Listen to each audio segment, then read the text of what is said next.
taste. And actually the tomatoes we've used are beautiful vine tomatoes, which are a bit sweeter than I would use at home. And Indian food uses tomatoes for its sourness. But here, so what you really need are those cheap tomatoes, the supermarket tomatoes that no one knows what to do with. Yeah, they're put them awful. in your Indian food. So I'm going to add some lemon juice. Well, you know, it's good to have something to do with them. The prawns are cooked, so we're going to plate up. Yeah. So we've got our fantastic pilaf. And it's nice and light. Too heavy for me to bring over. Yeah, it is really light. And at this stage, if you're nervous about the spices, you can take an extra minute and take them out. Yeah. We like them in because, you know, it just shows you know what you're eating. Yeah. But actually, some people here worry about biting into them. Okay, so a layer of the Generous rice. portion. Oh, this is obviously not for one, Jen.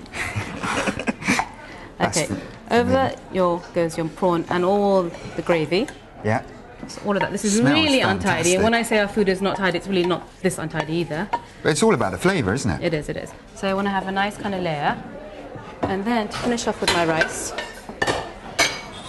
So, I mean, this is how a biryani would be laid up. And as Matt says, it would then go in the oven and it would kind of bake so all the flavours kind of marry together. And it goes slightly crispy on the top, I'd imagine. It doesn't No? always. I mean, it can if you want it to. You can put some butter underneath when you start off and then put it so that it's near the heat and the butter kind of helps caramelize the rice. Okay, to finish, Yep. biryani can't be without some saffron and some milk. Of course, we never really use artificial colouring as you see in the restaurant, so this is kind of a natural colour, and it really adds to the rice. And if you could sprinkle over those onions, that would be great. Yep, sure. Thank you. So these are That's the just crisp. deep-fried Yep. onion rings. And again, these are optional. I mean, if you really don't want to, you can even just use plain rice. You can use store-bought rice. You know, it is about kind of getting to eat fresh food. Fantastic. And then the biryani bit is when you just sort of do a bit of that. And mix it through. Yeah.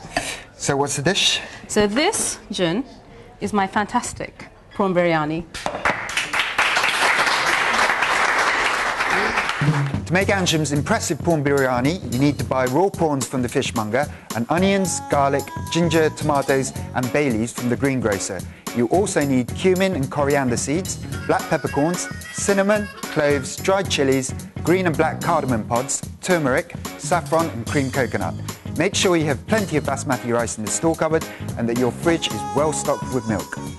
Bob, what do you think? Fantastic. Really delicious.